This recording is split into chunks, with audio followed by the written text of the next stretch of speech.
Giữa tranh cãi nguồn gốc Covid-19, Trung Quốc lên kế hoạch xây hàng chục phòng thí nghiệm sinh học.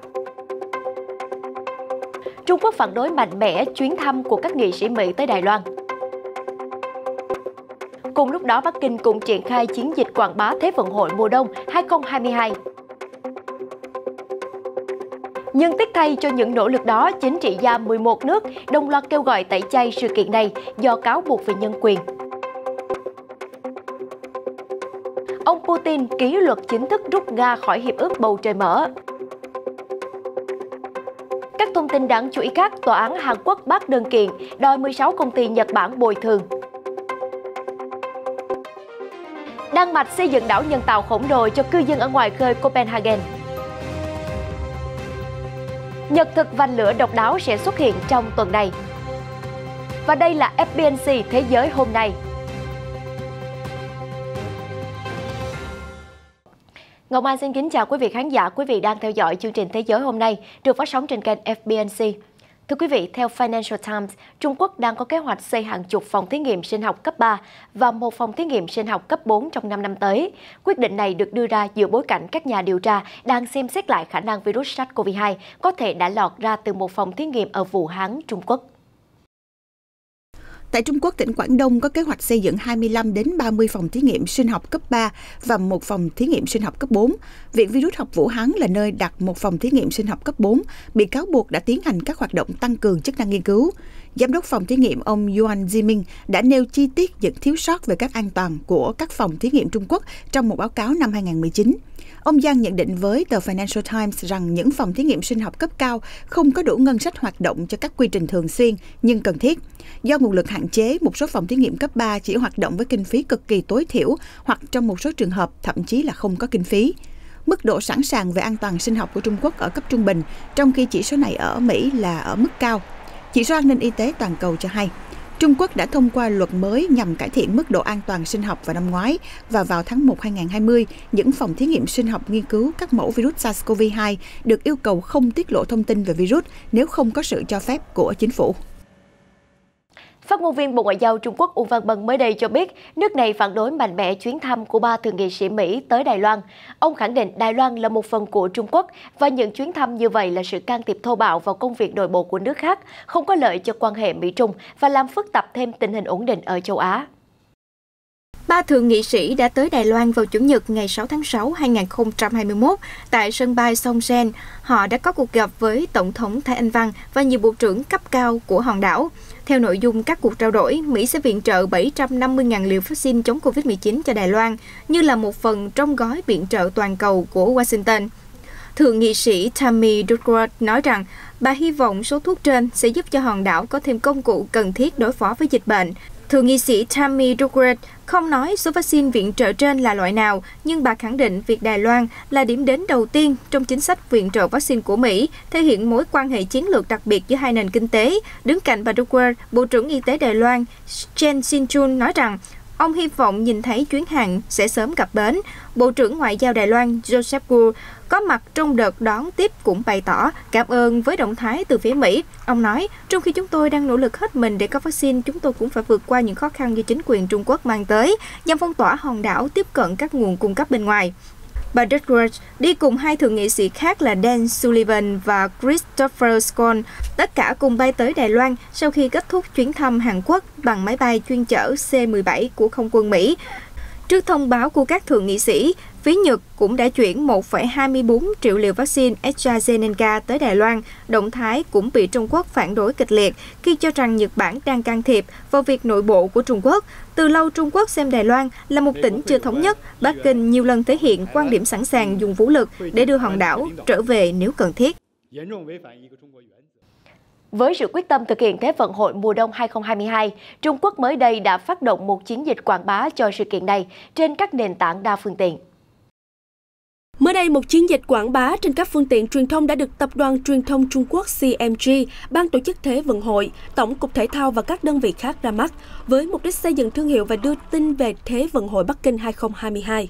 Buổi lễ ra mắt chiến dịch đã thu hút một lượng lớn người tham gia, bao gồm đại diện của các vận động viên, tình nguyện viên và các phương tiện truyền thông.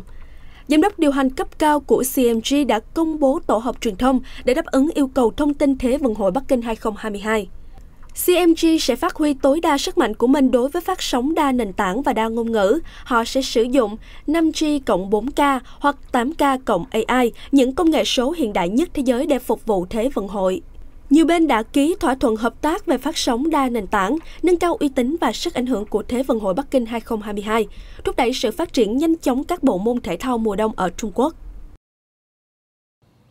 Thưa quý vị, nhưng thật không may cho Bắc Kinh, bất chấp những nỗ lực đó, các chính trị gia đến từ 11 quốc gia đã đồng loạt gây áp lực cho chính phủ, quan chức và nguyên thủ quốc gia để kêu gọi từ chối lời mời tham dự Olympic với lý do chính phủ Trung Quốc vi phạm nhân quyền nghiêm trọng. Tại Mỹ, một nghị quyết được Chủ tịch Ủy ban Đối ngoại Hạ viện Gregory Meeks ủng hộ kêu gọi Ủy ban Olympic Quốc tế IOC thực hiện các biện pháp khẩn cấp để tìm một địa điểm thay thế. Ở Nghị viện châu Âu, 10 nghị sĩ sẽ chất vấn Hội đồng châu Âu về việc liệu EU có nên cử phái đoàn tham dự Olympic Bắc Kinh hay không. Họ cũng đưa ra lời khuyên cho các công ty châu Âu tài trợ cho sự kiện này. Những quốc gia có chính trị gia kêu gọi tẩy chay Olympic Bắc Kinh 2022 bao gồm Ý, Thụy Sĩ, Anh, Canada, Cộng hòa Séc, Đan Mạch, Đức, Lithuania và Thụy Điển. Chiến dịch này do Liên minh Nghị viện về Trung Quốc IPAC, nhóm thúc đẩy hành động cứng rắn với Trung Quốc khởi xướng. Các thành viên của liên minh đã thành công trong việc kêu gọi Quốc hội Anh, Canada và Hà Lan bỏ phiếu về việc chỉ trích các hành động của Trung Quốc ở Tân Cương. Đây là chiến dịch mới nhất nhằm vào Olympic Bắc Kinh. Sự kiện sẽ diễn ra vào tháng 2 2022. Trước đó vào tháng 5, Liên minh các nhóm nhân quyền đại diện cho người Duy Ngô Nhĩ, người Tây Tạng và cư dân Hồng Kông đã gây sức ép lên các vận động viên, nhà tài trợ và cơ quan chủ quản kêu gọi tẩy chay toàn bộ hoạt động của Olympic Bắc Kinh. Vào ngày 7 tháng 6 vừa qua, một quan chức cấp cao Ủy ban Olympic Nhật Bản JOC đã nhảy ra đầu một đoàn tàu điện ngầm và đây giống như một vụ tự tử. Cụ thể, trang Inquirer và Asia Nikkei dẫn nguồn tin cảnh sát Tokyo đưa tin quan chức cấp cao JOC là Yasushi Moriya, 52 tuổi, đã lao vào đoàn tàu điện ngầm và tử vong. Theo đài truyền hình Nippon, ông Yasushi Moriya là quan chức cấp cao phụ trách tài chính của JOC. Cảnh sát Nhật Bản đang điều tra vụ việc này. Chuyển sang một số thông tin về kinh tế. Thưa quý vị, Cơ quan Hải quan Trung Quốc mới đây thông báo thặng dư thương mại của nước này với Mỹ trong tháng 5 năm 2021 đã tăng lên đến hơn 31 tỷ đô la, cao hơn so với con số hơn 28 tỷ đô la vào một tháng trước đó. Trong 5 tháng đầu năm 2020, thặng dư mậu dịch của Trung Quốc với Mỹ đã lên tới 132,46 tỷ đô la. Điều này chứng tỏ sự phụ thuộc của kinh tế Mỹ vào Trung Quốc ngày một nhiều. Nhu cầu mua hàng hóa Trung Quốc của các doanh nghiệp Mỹ tăng. Thời gian gần đây, các lãnh đạo kinh tế cấp cao hai bên đã có nhiều sự tiếp xúc qua lại từ khi ông Biden nhậm chức vào tháng 1 2021. Phó Thủ tướng Lưu Hạc đã có cuộc điện đàm với Bộ trưởng Tài chính Janet Yellen vào tuần trước. Ông cũng có cuộc trao đổi với đại diện thương mại Catherine Tai cách đó không lâu. Chính quyền của ông Biden đang xem xét lại toàn bộ quá trình đàm phán và thực thi thỏa thuận thương mại Mỹ-Trung giai đoạn 1 sẽ hết hạn vào cuối năm 2021. Theo thỏa thuận này, Trung Quốc sẽ cam kết mua thêm khoảng 200 tỷ hàng hóa Mỹ để bù đắp lại thâm hụt mậu dịch mà Washington đang gánh chịu. Tuy nhiên, tính đến nay có vẻ con số Trung Quốc cam kết đã không đạt được. Mới đây, Trung Quốc đã chặn một loạt tài khoản Weibo nổi tiếng liên quan tiền điện tử, trong bối cảnh nước này siết lệnh cấm giao dịch và đào Bitcoin. Một số tài khoản được nhiều người theo dõi trên Weibo tại Trung Quốc có liên quan đến tiền điện tử đã mất quyền truy cập vào cuối tuần qua vì lý do vi phạm pháp luật. Một tài khoản Weibo hay thảo luận về Bitcoin viết, đây là ngày phán xét đối với các KOL, nghĩa là những người ảnh hưởng trên mạng xã hội về tiền điện tử, và tài khoản của người này sau đó cũng bị khóa. Theo giáo sư Winston Ma tại trường luật New York, cho biết chính phủ Trung Quốc dường như thể hiện rõ ràng là không một phiên bản nào của tỷ phú Elon Musk có thể tồn tại trên thị trường điện tử nước này. Ông Elon Musk là tỷ phú sáng lập Tesla và cũng là người dành rất nhiều thời gian cho tiền điện tử. Chuyển sang một thông tin liên quan đến căng thẳng giữa Nga và Mỹ. Thưa quý vị, vừa qua hãng thông tấn nhà nước TASS đưa tin, Tổng thống Vladimir Putin đã ký luật chính thức rút Nga khỏi Hiệp ước Bầu Trời Mở. Văn bản luật này đã được công bố trên cổng thông tin chính thức. Nga cho rằng quyết định của Mỹ không tái gia nhập Hiệp ước Bầu Trời Mở là một sai lầm chính trị, trong bối cảnh Tổng thống hai nước sắp tiến hành một hội nghị thượng đỉnh vào cuối tháng này.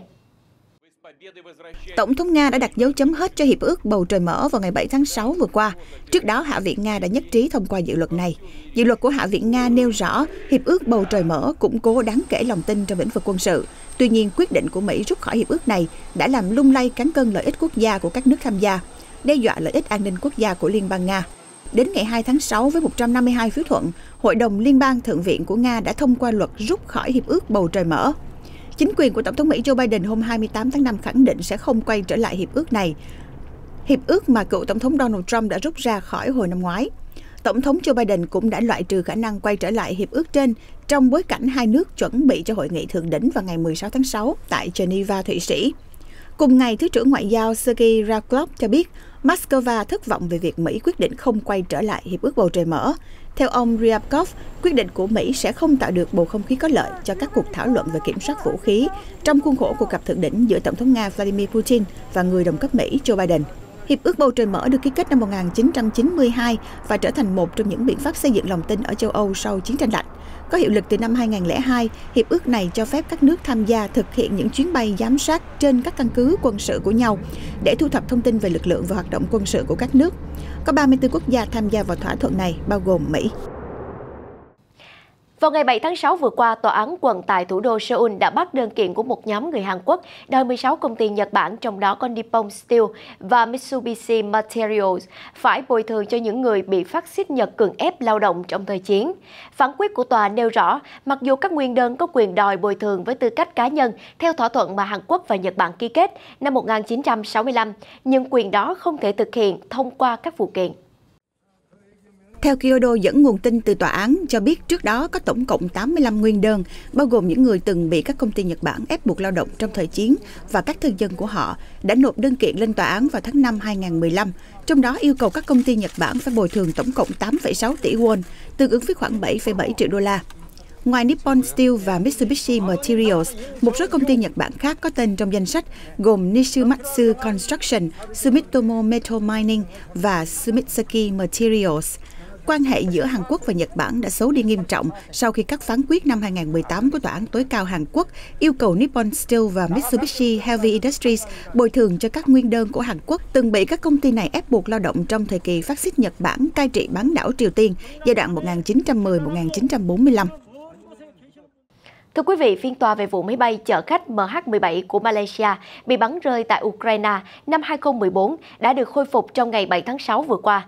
Theo đó, các thẩm phán Hà Lan sẽ xem xét các bằng chứng chống lại 3 bị cáo người Nga và một người Ukraine liên quan vụ bắn rơi máy bay này. Phiên xét xử lần này dự kiến kéo dài đến ngày 10 tháng 6. Cơ quan công tố và phía bị cáo có quyền đặt vấn đề cho đến tháng 7 và gia đình các nạn nhân cũng được góp ý kiến vào tháng 9. Chiếc máy bay Boeing 777 của hãng hàng không Malaysia Airlines bị bắn rơi vào ngày 17 tháng 7 năm 2014 khi bay qua khu vực miền đông Ukraine, làm toàn bộ 298 người thiệt mạng, trong đó có 196 người Hà Lan. Máy bay khi đó đang trên đường từ sân bay ở Amsterdam, Hà Lan về Kuala Lumpur, Malaysia. Cuộc điều tra quốc tế kết luận rằng máy bay bị trúng tên lửa Puk. Quả tên lửa được cho là từng thuộc một đơn vị phòng không của Nga. 4 bị cáo được cho là những nhân vật nổi bật trong lực lượng đối lập tại miền đông Ukraine, bị chính quyền Kiev cáo buộc là do Moscow hậu thuẫn.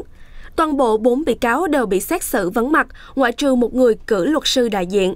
Phiên tòa bắt đầu chính thức từ tháng 3 năm 2020, nhưng chủ yếu liên quan phần tranh tụng về việc có chấp nhận các bằng chứng. Mới đây, một trợ lý thuyền trưởng tàu đánh cá Amur của Nga, con tàu va chạm với tàu cá Hokumaru số 8 của Nhật Bản vào ngày 26 tháng 5 đã bị bắt giữ, theo văn phòng Tổng lãnh sự quán Nga tại Sapporo cho biết vào ngày 7 tháng 6. Cơ quan cảnh sát biển của thành phố cảng Monbetsu, Nhật Bản cũng xác nhận với TASS rằng trợ lý Pavel Dobryansky, 38 tuổi, đã bị bắt vào lúc 9 giờ 46 phút sáng giờ địa phương, tức 3 giờ 46 phút sáng theo giờ Moscow. Trước đó, hãng thông tấn Kyodo của Nhật Bản đưa tin rằng cơ quan cảnh sát biển thành phố cảng Monbetsu của Nhật Bản đã bắt giữ một nhân viên hàng hải thuộc tàu đánh cá AMUR. Đài NHK hôm 26 tháng 5 dẫn thông tin về lực lượng bảo vệ bờ biển Nhật Bản cho biết tàu cá nước này và một tàu Nga đã va chạm nhau ngoài khơi bờ biển Hokkaido. Tỉnh cực Bắc Nhật Bản, lực lượng bảo vệ bờ biển Nhật Bản cho biết tàu cá 9,7 tấn tên Daihachi Hokumaru đã va chạm với tàu AMUR trọng tải 662 tấn của Nga trên biển Okhotsk. Cảng cá Monbetsu khoảng 23 km về hướng Đông Bắc, tàu cá Nhật bị lật trong quá trình này. Hãng thông tấn Kyodo dẫn thông tin từ Sở Cứu hỏa thành phố Monbetsu cho biết 3 trong số 5 thủy thủ của tàu cá Nhật lâm vào tình trạng bất tỉnh và sau đó được xác định ngưng tim phổi. Trong số 2 thành viên còn lại, một người bị thương nhẹ, trong khi thuyền trưởng của tàu không bị chấn thương. Vừa qua, chính quyền Đài Loan cho biết sẽ gia hạn các hạn chế nhằm kiểm soát dịch Covid-19 thêm 2 tuần cho tới ngày 28 tháng 6. Quyết định khó khăn này được đưa ra trong bối cảnh tình hình lây nhiễm chưa ổn định. Sau nhiều tháng kiểm soát dịch hiệu quả, Đài Loan lại tiếp tục đối mặt với đợt bùng phát mới trong vài ngày gần đây. Đài Loan đang áp dụng mức cảnh báo cao thứ 2, bao gồm các quy định giới hạn tụ tập, đóng cửa địa điểm giải trí và trường học. Học sinh tại đây sẽ buộc phải học từ xa cho tới kỳ nghỉ hè.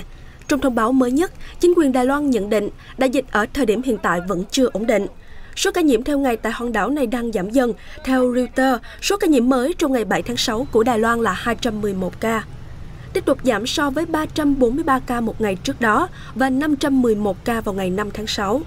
Tính đến nay, Đài Loan đã ghi nhận hơn 11.000 ca nhiễm kể từ khi đại dịch bùng phát, bao gồm 260 trường hợp tử vong.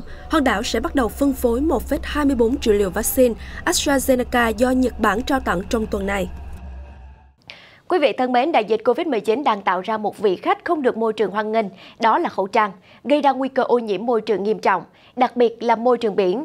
Tại tỉnh Batangas của Philippines, các thợ lặn đã rất vất vả để vớt lên, qua đó họ kêu gọi con người cần biết phân loại rác và có ý thức hơn nữa trong việc vứt rác để bảo vệ môi trường. Chị Samantha Arnold, người Canada, người đã thực hiện công việc lặn xuống biển để vớt rác cách đây khoảng 4 năm. Chị cho biết các sinh vật biển đang ngày càng biến mất, thay vào đó là tràn ngập rác thải, tấm nhựa che mặt và thiết bị bảo hộ cá nhân PPE. Trong khi đó, anh Arnel Vergara, một thợ lặn chuyên nghiệp người Philippines đã lặn ở khu vực này trong thập kỷ qua, cho biết năm ngoái, anh thường chỉ phát hiện 1 đến 2 chiếc khẩu trang trong vòng vài tuần, nhưng giờ đây anh thấy liên tục và mỗi ngày. Mặc dù hiện tại có một số thùng rác phân loại rác thải, nhưng những thợ lặn ở xung quanh đều cho rằng cần có thêm những thùng rác chuyên biệt dành riêng cho rác thải mùa dịch. Bên cạnh đó, cô Marian Ledesma, một nhà vận động của Tổ chức Hòa bình Xanh ở Philippines, cho biết việc quản lý chiến lược xử lý rác thải kém cỏi của đất nước đã dẫn đến rác thải tích tụ trong các nhánh sông. Một báo cáo năm 2021 của ấn phẩm trực tuyến khoa học Our World in Data cho biết phần lớn nhựa đại dương trên khắp thế giới có nguồn gốc từ sông và đường bờ biển. Trong thành phần đó, 81% là từ châu Á, với 1/3 nhựa châu Á đến từ Philippines. Theo thông tin từ người dân địa phương, tác động tiêu cực từ một loại vi khuẩn ngoại lai cùng với các hoạt động của con người không những khiến số lượng đàn ong ở châu Phi bị giảm đáng kể mà còn gây mất cân bằng hệ sinh thái tự nhiên. Ong là một loại động vật đóng vai trò quan trọng trong việc duy trì sự cân bằng của hệ sinh thái tự nhiên. Nhưng, trong thời gian gần đây, những người nuôi ong ở Nam Phi nhận thấy rằng số lượng đàn ong đang suy giảm một cách nhanh chóng. Theo cô Melissa Harris, một người nuôi ong lâu năm, một trong những nguyên nhân lớn nhất khiến số lượng đàn ong địa phương giảm đáng kể là do một loại vi khuẩn ngoại lai đã xâm nhập vào hệ sinh thái ở Nam Phi, có tên American Foulbrood hay được gọi là AFB. AFB là mầm bệnh có thể khiến những đàn ong chết dần. Những ấu trùng này có thể được nhìn thấy và sống trong những tổ ong đến 60 năm. Khi bạn phát hiện tổ ong có ấu trùng AFB, bạn phải tiêu hủy cả tổ ong ngay lập tức hoặc để đàn ong nhịn đói trong vòng 1 tuần và chúng tự chết. Nói chung thực tệ thật đau xót khi phải tự hủy những tổ ong như vậy. Hiệp hội nuôi ong Nam Phi cho rằng loại vi khuẩn AFB có thể xâm nhập vào đất nước này thông qua động vật khác hoặc các sản phẩm bằng gỗ được nhập khẩu. Và để nhận biết đàn ong có nhiễm bệnh hay không, có thể quan sát qua màu sắc và hình dạng bên trong tổ ong. Ngoài loại vi khuẩn quái ác trên, một nguyên nhân khác gây nên tình trạng suy giảm số lượng đàn ong là do những tác động tiêu cực của các hoạt động con người.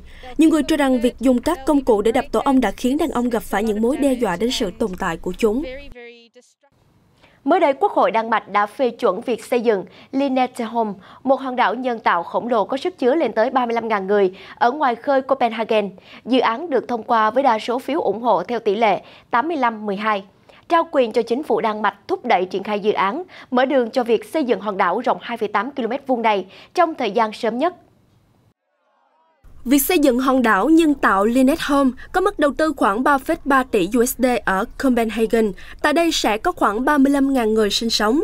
Đảo sẽ được xây dựng ở phía bắc của đảo Richard, một khu công nghiệp trước đây, và một đường hầm bến cảng sẽ được kết nối vào đường cao tốc E20 hiện đại. Dự án dự kiến được triển khai vào năm 2035 và hoàn thành trong năm 2070. Trong một cuộc tranh luận vào cuối tuần qua, ông Thomas Jensen, nghị sĩ đảng Dân chủ xã hội Đan Mạch điều phối dự luật, đã bác bỏ những tuyên bố cho rằng hiện chưa có đủ dữ liệu để đánh giá những tác động đối với môi trường của dự án xây dựng, được coi là lớn nhất trong lịch sử Đan Mạch này. Tuy nhiên, cuộc bỏ phiếu tại Quốc hội Đan Mạch không phải là trở ngại cuối cùng. Dự án hiện cũng đang vấp phải thách thức tại Tòa án Công lý châu Âu với lý do đánh giá tác động môi trường, EIA, phân tích, dự báo các tác động của dự án đầu tư đến môi trường để đưa ra biện pháp bảo vệ môi trường khi triển khai, BV. Của dự án này đã xem xét đến tác động của việc xây dựng hòn đảo, nhưng không tính đến tác động của đường xá, tuyến tàu điện ngầm, nhà ở và các công trình phát triển khác tại hòn đảo này. Đảo nhân tạo Lindholm được xây dựng nhằm bảo vệ bờ biển, trong đó một con đập sẽ bảo vệ Copenhagen khỏi các đợt triều cường. Mực nước biển dâng cao trong tương lai, kế hoạch của Thủ tướng Đan Mạch vào thời điểm đó, ông Lars Løkke Rasmussen và thị trưởng Copenhagen, ông Frank Jensen công bố lần đầu tiên vào tháng 10 năm 2018. Kết thúc bản tin hôm nay là một thông tin về không gian, thưa quý vị. Theo Space, vào ngày 10 tháng 6 tới đây, người dân nhiều nơi trên thế giới sẽ có cơ hội chứng kiến hiện tượng nhật thực hình khuyên độc đáo, hay còn gọi là nhật thực vành lửa. Mặt trăng thường sẽ che khuất hoàn toàn mặt trời khi hiện tượng nhật thực toàn phần. Thế nhưng, nhật thực hình khuyên xảy ra khi mặt trăng, mặt trời và trái đất cùng thẳng hàng tại thời điểm mặt trăng nằm ở vị trí cách xa trái đất nhất trên quỹ đạo của nó. Do khoảng cách xa trái đất, mặt trăng không thể che khuất hoàn toàn ánh sáng từ mặt trời và để lại một vòng tròn lửa trên bầu trời. Theo cơ quan hàng không và vũ trụ Mỹ NASA, nhật thực hình khuyên sẽ diễn ra vào 6 giờ 53 phút ngày 10 tháng 6 theo giờ miền Đông, tức 17 giờ 53 phút ngày 10 tháng 6 theo giờ Việt Nam. Thế nhưng chỉ một số nơi như Canada, Greenland, Bắc Băng Dương và Siberia có thể chứng kiến trọn vẹn hiện tượng này. Người dân tại phần còn lại của phía đông bắc khu vực Bắc Mỹ, Bắc Âu và Bắc Á sẽ được chiêm ngưỡng một phần hiện tượng thiên văn kỳ thú này. Thông tin độc đáo vừa rồi cũng đã kết thúc chương trình Thế giới hôm nay. Ngọc Mai xin cảm ơn sự quan tâm theo dõi của quý vị khán giả. Hẹn gặp lại quý vị trong những chương trình tiếp theo được phát sóng trên kênh FBNC.